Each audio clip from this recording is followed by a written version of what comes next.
ఇంత viewership expect చేసావా bro నువ్వు? అంటే ఫేమ్ ఉండడం లైక్ ఫేమ్ ఉండడం, ఉన్న వాళ్ళతోని ఉండడం వల్ల అలాగ అయిపోయిందా? లేకపోతే ఇంత వ్యూవర్‌షిప్ అనేది నువ్వు ఎక్స్‌పెక్ట్ చేసావా నువ్వు చేసేటప్పుడు? అంటే నేను ఇనీషియల్ స్టేజ్‌లో బ్రో ఒక 4, 5 ప్రాజెక్టులు చేశా బ్రో. చాలామంది ఎక్కడ గివ్ అప్ ఇస్తారంటే, మనం ఎంత కష్టపడి చేసింది అంత వైడర్ ఆడియన్స్‌కి వెళ్ళాలనే దాంతోనే ప్రతి ఒక్కళ్ళు వర్క్ చేస్తారు. అవును. నాకు ఆ ఫస్ట్ 5 ప్రాజెక్ట్స్‌లో అసలు వ్యూవర్‌షిప్పే రాలేదు బ్రో. అసలు 1000 మంది కూడా చూడలే. అప్పుడు అనుకున్నా, అవును ఎందుకు చూడాలి? అందులో నేనెవరో ఎవరికీ తెలీదు. యాక్టర్ ఎవరో ఎవరికీ తెలీదు. కంటెంట్ కూడా మనం తీసింది పెద్ద అంత గొప్పదేం కాదు. సో, ఎందుకు చూడాలి అనే క్వెషన్ మార్క్ నాలో స్టార్ట్ అయింది. అప్పుడు నేను చేసిందేంటంటే, నీ కంటెంట్ యావరేజ్‌గా ఉన్నా ఒక తెలిసినోడితో చేస్తే అది జనాలకి రీచ్ అవుతది అనేది ఆ క్వెషన్ మార్క్ అలా స్టార్ట్ అయ్యి, అప్పుడు షణ్ముఖ్ జశ్వంత్ ఉన్నాడు కదా, తను పరిచయం అయ్యాడు అనమాట. తను డాన్స్ వీడియోస్ అప్పుడులో చేసేవాడు. లాంగ్ బ్యాక్ ఇండివిజువల్ చేసాడు, కవర్ సాంగ్స్ చేసాడు. నేనేమనుకున్నానంటే లైక్ మన టేకింగ్ తన డాన్స్ ఈ రెండు క్లబ్ అయితే ఇంకా బాగా అవుతాయి కదా అనే థాట్ వచ్చింది. అయితే తను కొన్ని మెసేజ్ చేసినప్పుడు తను చూసాడు కానీ రిప్లై ఇవ్వలే. ఫేస్బుక్లో మెసేజ్ చేసా, బట్ అంటే అప్పటికి నేను అనుకున్నా లైక్ మనం కూడా అప్పటికి ఏం చేయలే. సో తను అప్పటికి వైవా చేసి ఉన్నాడు. వైవా బాగా పెద్ద హిట్ అది. సో సరే తిన్నకంట్లో పడాలని చెప్పి నేను ఏంటంటే, అప్పుడు అల్లు అర్జున్‌దో సాంగ్ ఉంటుంది, అతిలోక సుందరి అతిలోక సుందరి, అది కవర్ సాంగ్ లా చేసి మేల్ వెర్షన్ అలా చేసి, మా ఫ్రెండ్ ఒక అబ్బాయి సింగర్ ఉంటాడు, వాడితో పాడి 3D ఎఫెక్ట్స్ ఇవి అవి ఏవో చేసి అప్పుడు కవర్ సాంగ్స్ ఇంకా అప్పుడే స్టార్ట్ అయ్యారు ఆ ట్రెండ్. సో అల్లు అర్జున్, రకుల్ ప్రీత్, తమన్ వీళ్ళందరూ షేర్ చేశారు, ట్విట్టర్లో షేర్ చేశారు. అల్లు అర్జున్ అంటే షణ్ముఖ్ బాగా ఇష్టం. సో తను చూశాడు ఎవరు ఈ సాంగ్ చేశాడంటే వినయ్ షణ్ముఖ్ అని. సో తనే తర్వాత వచ్చి నాకు మెసేజ్ చేశాడు, వినయ్ నీతో చేద్దాం అనుకుంటున్నా, ఒకసారి కలుద్దాం. సో మా ఇద్దరిది అలాగా స్టార్ట్ అయింది, అలా స్టార్ట్ అయింది. దీప్తితో పరిచయం షణ్ముఖ్ పరిచయం చేశాడు. మీ ఇద్దరం కవర్ సాంగ్ చేసిన దాంట్లో దీప్తి ఫీమేల్ లీడ్గా చేసింది. సో అంటే లైక్ తనకి నాకు మంచి ర్యాప్ ఉంటుంది బ్రో. అంటే స్టార్టింగ్ లో కాదు, బట్ చేసే కొద్దీ అలా పెరుగుతూ వచ్చింది అనమాట. దీప్తితోనే ఎక్కువ వీడియోస్ చేయడానికి రీజన్ ఏమైనా ఉందా? స్పెసిఫిక్ రీజన్ ఏం లేదు బ్రో. లైక్ అంటే ప్రతి ఒక్క లైఫ్లో కూడా టెక్నీషియన్ కానీ ఎవరైనా సరే వాళ్ళు గ్రో అవ్వడానికి ఒక రీజన్ ఉంటుంది. లైక్ ఒక వాళ్ళకి ఉండే పరిచయాలు బట్టి కలిసి గ్రో అవ్వాలి అని అనుకుంటారు కదా. సో అలా అనుకున్న దాంట్లో Deepti one of the person. So తను ఎంతలా నన్ను నమ్ముతుందంటే, నేను ఒక 1 year వేరే ప్రాజెక్టులు బిజీ అయిపోతే తను 1 year చేయదు, వేరే వాళ్ళతో చేయదు. లాస్ట్ ఇయర్ 2 yearsలో హార్డ్లీ తను రెండు సాంగ్స్ చేసింది, అది నాతోనే చేసింది. అంటే అంత అంటే నాకేంటంటే లైక్ నేను వేరే కంపెనీస్తో టైఅప్ అయి ఉండి వాళ్ళకి నేను 5 songs 6 songs కాంట్రాక్ట్స్ ఉంటాయి కదా, అవి ఫినిష్ అయ్యే టైంకి నాకు అంత టైం పట్టేస్తుంది అనమాట. సో అంటే లైక్ తన కమిట్మెంట్ అలా ఉంటుంది బ్రో. లైక్ రీసెంట్గా ఏదో వీడియో చేసినట్టున్నారు, ఇంకా రిలీజ్ అవ్వలేదు. ఎప్పుడు ఏది రీసెంట్గా చేసింది చేస్తున్నారు? ఇంకా ఇప్పుడేం చేయట్లేదు బ్రో, అయిపోయి. ఈ ఇయర్లోనే మేము 2 songs చేసాం. ఎప్పుడు యాక్చువల్లీ లాస్ట్ 3 years నుంచి సంవత్సరం ఒక సాంగ్ చేసాం. అది ఈ మధ్య ఏదో షూటింగ్ జరుగుతున్నట్టు ఉన్నది. లేదు మీది కదా అది? నాది. తనకేం చేయట్లేదు బ్రో ప్రెసెంట్. ఏంటంటే లైక్ స్టోరీస్ వింటుంది, లైక్ కొత్తగా ఇప్పుడు మేము చేసిన దానికన్నా కొంచెం ఇంకా అడ్వాన్స్డ్గా ఏమైనా చేద్దాం అనే డిస్కషన్స్ అవుతున్నాయి అనమాట. నీకు సినిమా తీయాలని కోరిక ఏమైనా ఉందా? Obviously bro. అంటే ఏదైనా సరే ఈ ఎంటర్టైన్మెంట్ ఫీల్డ్ అనేది దాని ఎండింగ్ మూవీయే కదా బ్రో. సో నేను కూడా దీని మీదే వచ్చాను. మూవీ దీని మీదే వచ్చా? మరి ఏం ట్రై చేయట్లేదు బ్రో? అంటే నాకేంటంటే బ్రో, మీకు చెప్పాను కదా, ఒక టెక్నీషియన్కి వాళ్ళ పేరు ఒక వాల్యూ రావాలి అని చెప్పేసి. సో ఆ హంట్లో నేనేంటంటే లైక్ నాకు నేనేం చేస్తే పేరు వస్తుంది. ఇప్పుడు నేను ఒక సినిమా చేస్తే యూత్ లో ప్రతి ఒక్కరికి నీ పేరు తెలుసు బ్రో. ఇప్పుడున్న యూత్ లో వినయ్ షణ్ముఖ్ అంటే తెలియని వాళ్ళు ఎవరు లేరు. అది మీకు తెలుసు. అంటే ఫేస్ అప్పుడప్పుడు గుర్తుపట్టకపోవచ్చు, లేకపోతే ఇది జరగవచ్చు, కానీ మీ నేమ్ అయితే ప్రతి ఒక్కరికి తెలుసు. అంత క్రియేట్ చేసుకున్నారు. మరి అలాగే మీరు ఒక సినిమా తీస్తే అలా యూత్ ఆడియన్స్ మీకు గ్రాప్ చేసుకునే ఛాన్స్ ఉంటుంది కదా, ఇప్పుడు ఎందుకు ప్రయత్నించట్లేదు? డెఫినెట్లీ బ్రో, అంటే కమింగ్ 1-2 yearsలో నేను డెఫినెట్లీ ఆ స్టెప్ వేస్తా. అంటే నేనేంటంటే స్టెప్ బై స్టెప్ ప్రాసెస్ వెళ్దాం అనే దాంట్లో ఇప్పుడు సాంగ్స్ అన్నీ కంప్లీట్ చేసుకొని నెక్స్ట్ నా చేతులతో లైక్ నేనే డైరెక్ట్ చేసుకునే సిరీస్ ఏమైనా చేద్దాము, ఆ తర్వాత మూవీస్ చేద్దాము. అంటే నేను కూడా నా సెల్ఫ్గా నేను కాన్ఫిడెంట్ ఉంటేనే అందులోకి వెళ్ళాలనుకుంటాను బ్రో. నేను కాన్ఫిడెంట్గా లేకుండా నేను వాళ్ళ సినిమా నాకు వచ్చాయి బ్రో, మంచి మంచి సినిమా ఆఫర్స్ వచ్చాయి, కాకపోతే నేను 100% కాన్ఫిడెంట్గా లేను కాబట్టి నేను ఇంకా అందులోకి వెళ్ళా. సో ఇప్పుడు ఏంటంటే నేనే ఒక వెబ్ సిరీస్ డైరెక్ట్ చేస్తున్నారా, అంటే ఆల్రెడీ స్క్రిప్ట్ ఇవన్నీ వర్క్స్ అయ్యాయి. సో నెక్స్ట్ అది 3-4 monthsలో రిలీజ్ చేస్తా. యూట్యూబ్కి ఫస్ట్ యూట్యూబ్కే చేస్తాను, ఎందుకంటే మనం వచ్చింది యూట్యూబ్ నుంచి బ్రో.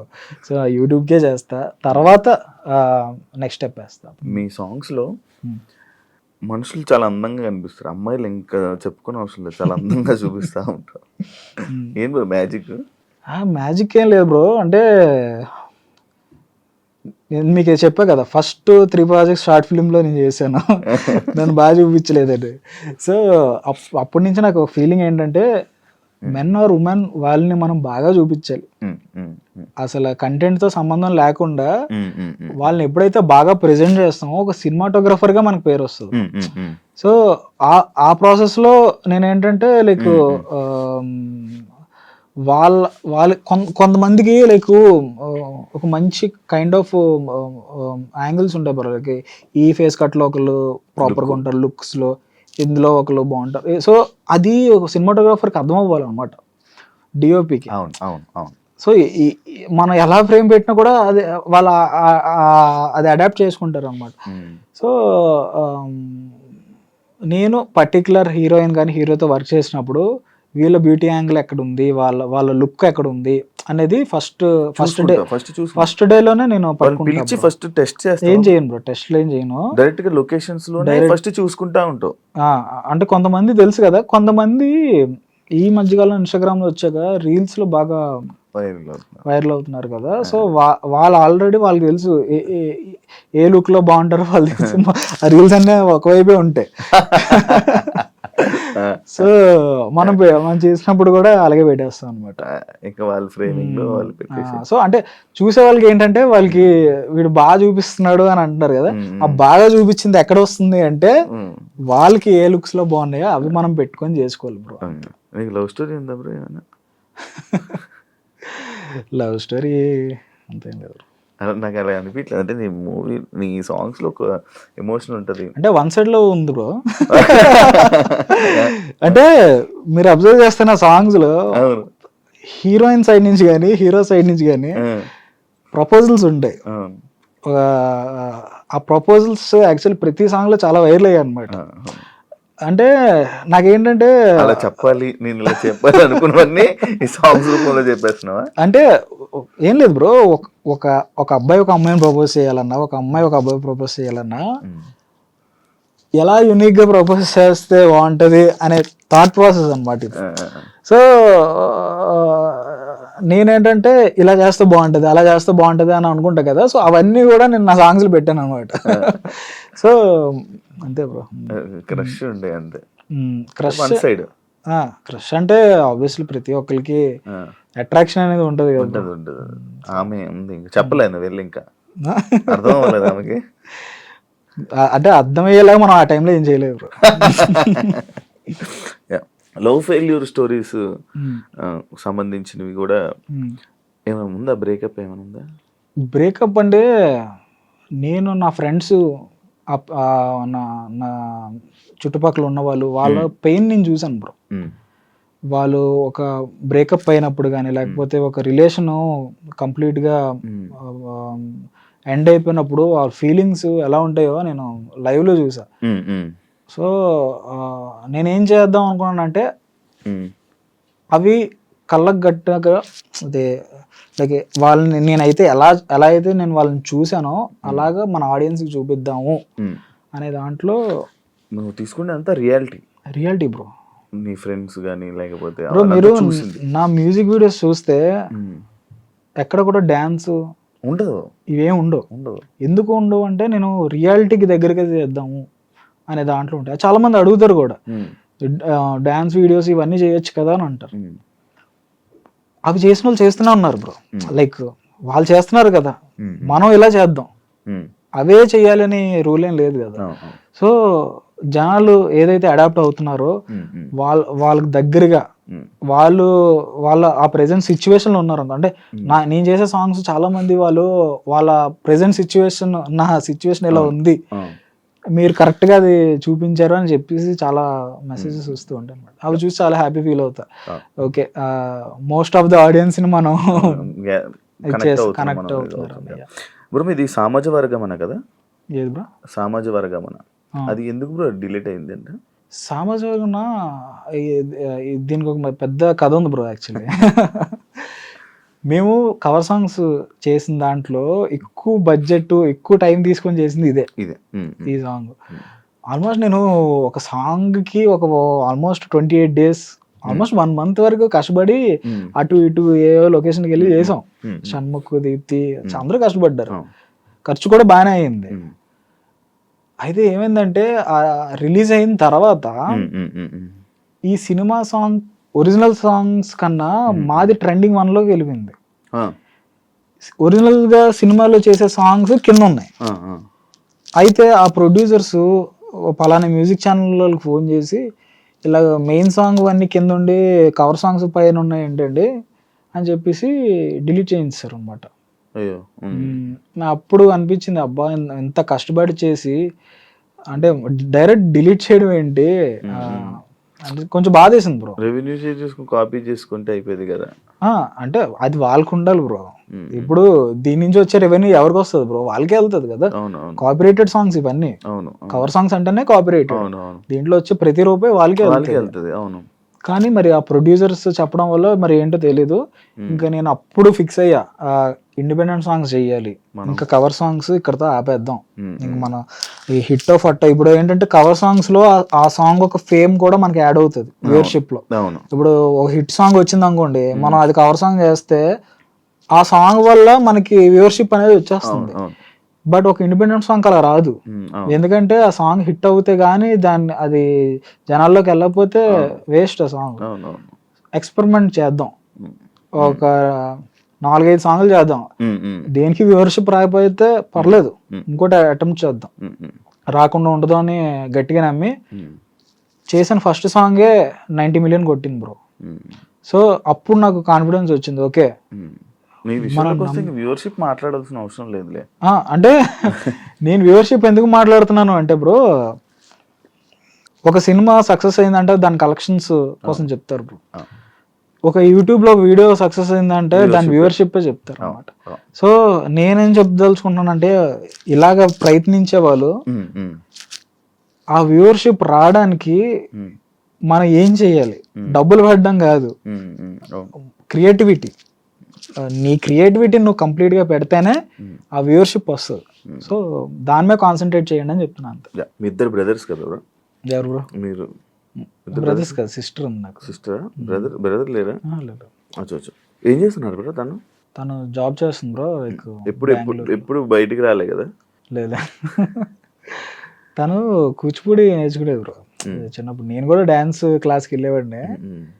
అయితే తను మంచి స్టేజ్ షోస్ ఇచ్చింది, మంచి చాలా అవార్డ్స్ కూడా ఉన్నాయి తనకి మా ఇంట్లో. బట్ ఏంటంటే లైక్ కంప్లీట్గా జాబ్ స్టడీస్ తీసుకురావాలని అనుకోలేదు ఎప్పుడు? నేను కెమెరాతో మా సిస్టర్ మీదే ప్రయత్నాలు చేసేవాడిని. మరి ఆ టైంలో ఎవరు ఉండేవారు కాదు కదా. మా సిస్టర్ మీద, మా కజిన్స్ మీద వాళ్ళని పెట్టి ట్రై చేసేవాడిని. అసలు మా బాబాయ్ ఉంటారు సత్యం అని చెప్పేసి, ఆయన హీరోగా పెట్టి కవర్ సాంగ్స్ అనమాట. ఎన్టీఆర్ది ఒక సాంగ్ ఉంటది, సో ఆ సాంగ్ పెట్టి I want follow you song ఉంటుంది కదా, ఆ సాంగ్ ని పెట్టి మా బాబాయ్ని పెట్టి కవర్ సాంగ్ చేశా. అదే నా ఫస్ట్ కవర్ సాంగ్ అనమాట. సో ఇవన్నీ నా కాన్ఫిడెన్స్ పెంచుకోవడానికి బ్రో, అంతే. ఖాళీగా ఉండకుండా ఏదో ఒకటి, ఎవరు ఉన్నారు లేరు అన్న దాంతో కాకుండా ఉన్న దాంట్లో చేసుకో, అంతే. మీరు ఈ ఫీల్డ్ లోకి వచ్చి ఇలా చేస్తున్నట్టు పేరెంట్స్ సపోర్ట్ అంతా ఓకేనా? అంటే ఇనీషియల్ గా నాకే కాదు బ్రో, ఈ ఎంటర్టైన్మెంట్ ఫీల్డ్ లోకి రావడానికి ఎవరైనా వాళ్ళ పేరెంట్స్ ఇబ్బంది పడతారు. ఎందుకు బ్రో? ఎందుకంటే ఇది న్యూస్లో కానీ మీరు ఎక్కడ చూసినా కూడా పాజిటివ్ అనేది చాలా తక్కువ ఉంటుంది, నెగిటివ్ అనేది చాలా ఫాస్ట్గా వెళ్ళిపోతుంది. సో ఆ విషయంలో చాలా భయపడతారు బ్రో ప్రతి ఒక్కరు. అంటే మీరు ప్రూవ్ చేసుకునే వరకు. సో నాది ఎలా ఉంది అంటే, లైక్ మా ఇంట్లో కూడా ఎవరికి ఇష్టం లేదు చేద్దామని. నేనేంటంటే ప్రూవ్ చేసుకోవాలి అని చెప్పేసి ఎవరికి చెప్పకుండా షార్ట్ ఫిల్మ్లు చేసేయడం, ఇలా నేను స్టార్ట్ చేశాను అనమాట. వన్ ఫైన్ డే మనం చేసిన వర్క్ న్యూస్ పేపర్లోని వీటిల్లోనే వచ్చాయి అనమాట. సో అప్పుడు మా పేరెంట్స్కి ఒక చిన్న కాన్ఫిడెన్స్ వచ్చింది, వీడు చేయగలడు అనే కాన్ఫిడెన్స్. ఇంకా ఆ తర్వాత నన్ను ఎంకరేజ్ చేయడం స్టార్ట్ చేశారు, నువ్వు చెయ్యి అని చెప్పేసి. మా మదర్ చాలా ఎంకరేజ్ చేస్తారు. మీ సాంగ్స్లో నీకు నచ్చిన సాంగ్ ఏదో నేను చేసిందా? నాకు దీప్తిది తట్టుకోలేదని ఒక సాంగ్ ఉంటుంది బ్రో, అదొక టర్నింగ్ పాయింట్ లాంటిది అనమాట నా సాంగ్లో. నా ఆఫీస్లో కూడా తట్టుకోలేదు దానికి ఒక స్పెషల్గా ఫ్రేమ్ వేయించుకున్నా. అవునా? ఏమి ఇష్టం బ్రో అది? అంటే అదొక మ్యాజిక్ లా జరిపింది బ్రో నాకు. అంటే కరెక్ట్గా కోవిడ్, ఇంకో 1 week లో కోవిడ్, సెకండ్ కోవిడ్ అనమాట. లాక్డౌన్ అని చెప్పారు, ఇంకో 1 week లో లాక్డౌన్ మొత్తం అయిపోద్ది. సో మేము ఏమనుకున్నాం అంటే లాక్డౌన్లో షూట్ అవుతుంది కదా, సో ఈ లోపల షూట్ చేసేద్దామని చెప్పి కరెక్ట్గా మేము షూట్ చేసాం, లాక్డౌన్ పడిపోయింది. సో అంతా కూడా అంత ప్రిపేర్డ్గా ఏమీ వెళ్ళిపోలేదు అనమాట. లైక్ కానీ ఒక మంచి పాయింట్ చెప్పాం ఆ సాంగ్లో, మంచి జనాలు ఎక్కువ మంది కనెక్ట్ అయ్యే పాయింట్ అందులో ఉందన్నమాట. సో ఇప్పుడు మేము చేసే సాంగ్స్ అన్నిట్లో కన్నా అదే ఎక్కువ రీచ్ ఉన్న సాంగ్ కూడా. సో స్పెషల్ మీరు నాకు ఫోన్ చేసినా మీకు అదే సాంగ్ వస్తుంది. అవును నేను చేశాను కదా. మీ లైఫ్లో నీకు వచ్చిన పెద్ద కాంప్లిమెంట్ ఏంటి బ్రో? కాంప్లిమెంట్ అంటే ఆ సాంగ్ ఉంది కదా, తట్టుకోలేదు సాంగ్. ఆ సాంగ్ తర్వాత ఆర్జీవి గారికి ఫోన్ చేశారు నాకు. ఆర్జీవి గారు ఫోన్ చేస్తే బేసిక్గా ఈ మధ్య ట్రూ కాలర్లో ఎవరు పెడతారు ఏవేవో పేర్లు పెట్టుకొని చేశారు. సో అలాగే నేను రెస్పాండ్ అవ్వకుండా తర్వాత నాకే అనిపించి ఒక 1 hour తర్వాత మళ్ళీ నేను ఫోన్ చేస్తే ఆర్జీవి గారు మాట్లాడి ఇలా నీ సాంగ్ విన్నాను, అసలు నీ విజన్ చాలా బాగుంది అని చెప్పేసి అన్నారు. సో ఆయన కలిసాను కూడా, అంటే అప్పుడు కూడా ఆయన నా సాంగ్స్ కోసం చెప్తా, అంటే అది చాలా స్పెషల్ అనే ఫీలింగ్ వచ్చింది. ప్రొడ్యూసర్స్ నుంచి కానీ, పెద్ద ప్రొడ్యూసర్స్ కానీ, డైరెక్టర్స్ నుంచి కానీ ఏమైనా మీకు కాల్స్ వచ్చి మేము ఆఫర్స్ ఇస్తాం, ఇలా చెయ్యి అని ఏమైనా వచ్చిందా? వచ్చాయి బ్రో, లైక్ సితారా ఎంటర్టైన్మెంట్స్, గీతా ఆర్ట్స్, అన్నిటి నుంచి వచ్చే బ్రో. నేను అదే చెప్తున్నాను కదా, నేను ఎప్పుడైతే కాన్ఫిడెంట్ ఇనఫ్ ఉంటానో నేనే మీ దగ్గరకు వస్తాను సార్ అని చెప్పేసాను. విశ్వక్సేన్ కూడా ఒకసారి పిలిచి లైక్ మంచి చేద్దామని చెప్పేసి అన్నాడు. అంటే ఆఫర్స్తో ప్రాబ్లం ఎప్పుడూ రాలే బ్రో, కాకపోతే నేను ఏదైతే స్పెషల్గా ఒక ట్రాక్ వేసుకుని వెళ్తున్నానో, సో ఆ ట్రాక్ని ఫాలో అయ్యి నేనే మంచి కథలతో అప్రోచ్ అవుదాం అనేది నా ఇంటెన్షన్ అనమాట. నెక్స్ట్ ఏంటి ప్లాన్స్? నెక్స్ట్ అప్కమింగ్ అదే కొత్త స్టెప్స్ వేద్దాం అని చూస్తున్నాను బ్రో. లైక్ కొత్త వాళ్ళతో డెఫినెట్లీ బ్రో. అంటే ఆ కొత్త స్టెప్స్ అంటే యాక్టర్స్ అని నేను అనట్లే, లైక్ కొత్త డెసిషన్స్, లైక్ కొత్తగా అంటే లైక్ నాకు వచ్చే వరకు 10 మందికి నేర్పించుదాం అనే ఫీలింగ్లో ఉన్నాను. ఇంకా ఇలాంటివి చాలా ఉన్నాయి, బట్ అవన్నీ వర్క్ చేస్తున్నాను అనమాట. ఫైనాన్షియల్గా ఎలా ఉంది బ్రో? ఓకేనా, అంతా హ్యాపీ? అంటే ఈ సాంగ్స్ ఇవన్నీ బ్రో, లైక్ దేని మీద మనం డిపెండ్ అవ్వలేము బ్రో. ఒక సాంగ్ మీ లైఫ్ టర్న్ అయిపోతుంది, ఒక సాంగ్ మొత్తం ముంచేస్తుంది కూడా. సో నేనేం చేస్తానంటే రిస్క్ చేయకుండా ఏ సాంగ్కి ఎంత బడ్జెట్ లేకపోతే ఉందో ఆ బేస్ మీద వెళ్తాను అనమాట. మీరు పెడతారు ప్రొడ్యూసర్స్ బ్రో. నేను ఒకే ఒక సాంగ్ ప్రొడ్యూస్ చేసా బ్రో, నా ఛానల్కి నేను చేసుకున్నా. మైరా అనే సాంగ్ సుమంత్ ప్రభాస్ ఉన్నాడు, తనతో చేసా ఆ సాంగ్. వచ్చే బాగానే ఉంది ఇప్పుడు. ఓకేనా నువ్వు? నీకు మనీ ఎలా బ్రో? నాకు బేసిక్ నేను ప్రొడ్యూసర్స్ తో చేస్తా కదా, లైక్ వాళ్ళు నాకు రెమ్యూనరేషన్ ఇచ్చేస్తారు. ఈ యూట్యూబ్ రెవెన్యూతో మనకేం సంబంధం ఏమి ఉండదు బ్రో. నీకు అసలు యూట్యూబ్ రెవెన్యూకి నీకు ఏం సంబంధం? నాకేం ఉండదు. నాకు కంప్లీట్లీ వాళ్ళు రెమ్యూనరేషన్ ఇవ్వడం, నేను చేయడం, అండ్ నెక్స్ట్ వేరే సాంగ్కి వెళ్ళిపోవడం. నీ ఛానల్ ఉంది కదా బ్రో మరి అది? నేను నా ఛానల్ మోస్ట్ ఆఫ్ ది మేకింగ్స్కి నేను యూజ్ చేస్తాను బ్రో. మేకింగ్ వీడియోస్ వీటి కోసం నేను పెడతాను అనమాట. ఇంక ఏ ఛానల్ లేదు పెట్టడానికి, ప్లాట్ఫామ్ లేదు అన్నప్పుడు అటు తిరిగి నా దగ్గరికి వస్తుంది. కానీ రిలీజ్ అయ్యే ప్రతిదీ నా దాంట్లో మంచి వ్యూవర్షిప్ వచ్చింది. సో అంటే నాకు ఒక క్లారిటీ వచ్చింది అనమాట. ఓకే, ఒక మ్యూజిక్ వీడియోస్కి మంచి ప్లాట్ఫామ్ ఎక్కడికి వెళ్ళక్కర్లేదు, మన దాంట్లోనే చేసుకోవచ్చు ఒకవేళ లేకపోతే అనేది. Thank you so much Vinay bro, interview ఇచ్చినందుకు. అడగగానే చాలా విషయాలు షేర్ చేసుకున్నావు. అమ్మాయిలు ఎందుకు అందంగా కనిపిస్తున్నారు, మీ సాంగ్స్ ఎందుకు అంత నీట్గా కనిపిస్తున్నాయి అని అర్థమైంది. అండ్ మళ్ళీ త్వరలో మళ్ళీ నాకు మళ్ళీ ఏమైనా కొత్త జరిగితే మళ్ళీ మరి ఇంకో టాపిక్ మీద మళ్ళీ కలుసుకునే ఛాన్స్ వస్తే మళ్ళీ కలుద్దాం, మళ్ళీ మాట్లాడతాం. అంతవరకు thank you so much. And me songs ఇంకా హిట్ అవ్వాలని, ఇంకా మంచి పొజిషన్లో ఉండాలని, నువ్వు కోరుకునేవన్నీ జరగాలని మనస్ఫూర్తిగా కోరుకుంటున్నాను. Thank you so much bro. Thanks. Yeah, చూసారు కదా ఇంటర్వ్యూ. ఇంకో గెస్ట్తో మళ్ళీ మీ ముందుకు వస్తాను. అంతవరకు బాయ్.